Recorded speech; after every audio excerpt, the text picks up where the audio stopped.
Good afternoon students. اب ہمارا جو ٹاپک ہے وہ ہے importance of estimation. What is estimation? اب دیکھتے ہیں ایسٹیمیشن ہے کیا. ability to get the amount of anything without actual measurement. کسی چیز کو میجرمنٹ کرنے کے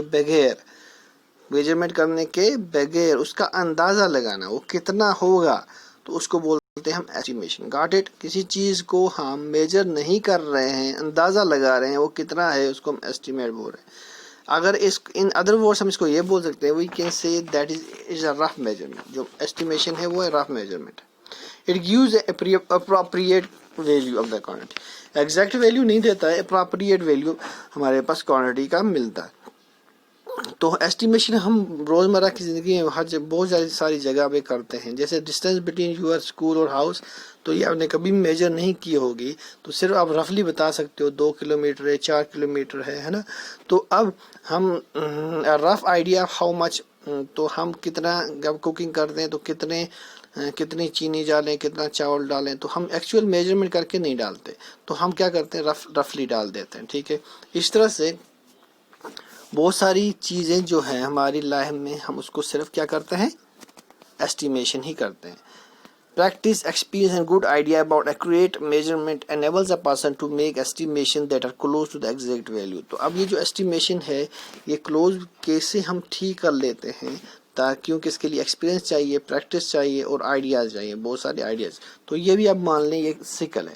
ایسٹیمیشن بھی آپ کے پاس ایک سیکل ہے جو آپ چیز اندازہ کر لیتے ہو. اتنا فرق نہیں ہوتا، کہ بہت زیادہ فرق نہیں ہوتا ایسٹیمیشن میں، بس تھوڑا سا فرق ہوتا ہے.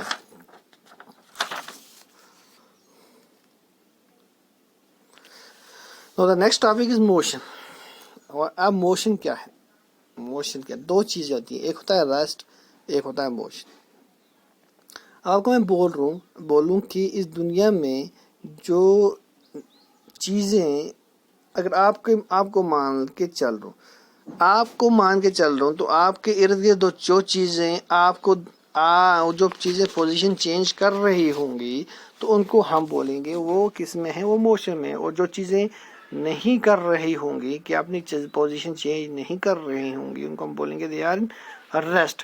When we say an object is moving, جب ہم یہ بولیں گے کوئی آبجیکٹ موو کر رہا ہے تو ہم یہ نہیں بولیں گے آبجیکٹ موو کر رہا ہے کس کو دیکھ کے، ہمارے از آلویز ریسپیکٹ ٹو اندر آبجیکٹ. ہم اس کو ہمیشہ دوسرے آبجیکٹ کے ساتھ رکھ کر ہی بولیں گے کہ وہ آبجیکٹ موومنٹ کر رہا ہے. جیسے میں بیٹھا ہوں تو کوئی کار میرے آگے سے جا رہی ہے تو میں بولوں گا موومنٹ کر رہی ہے. 2 آدمی کھڑے ہیں تو میں بولوں گا ایک آدمی چل رہا ہے تو ایک بیٹھا ہے، تو میں بولوں گا وہ آدمی چل رہا ہے. کیسے مجھے پتا چلا چل رہا ہے؟ کیونکہ دوسرا آدمی بیٹھا ہوا ہے. تو ایک آدمی ہمیشہ 2 کمپیئرنز کرنا ہے، دو کا کمپیئر کرنا ہے. تو ایک کار چل رہی ہے روڈ پہ تو اس کے ریسپیکٹ ٹو ٹریز نہیں چلتی، buildings poles on the road. ہمیں کیسے پتا چل رہا ہے؟ کیونکہ وہ اس کی جو کار جو ہے وہ آگے بڑھ رہی ہے، اس کی ارد گرد والی چیزیں جو ہیں وہ کیا کر رہی ہیں، وہ پیچھے آ رہی ہیں. اب ہمارے پاس میں بول سکتا ہوں when an object changes position with time with respect to another object it's said to be in motion. جب کوئی آبجیکٹ اپنی پوزیشن چینج کرے گا ٹائم کے ساتھ ساتھ with other objects with respect to other objects، ہم اس کو بولیں گے وہ کس میں، موشن میں. اور جو آبجیکٹس اپنی پوزیشن چینج نہیں کریں گے ٹائم کے ساتھ ہم کو ریسٹ میں بولیں گے. اسی پراپرٹی کو آپ بولتے ہیں inertia. This property is of an object is known as what, inertia.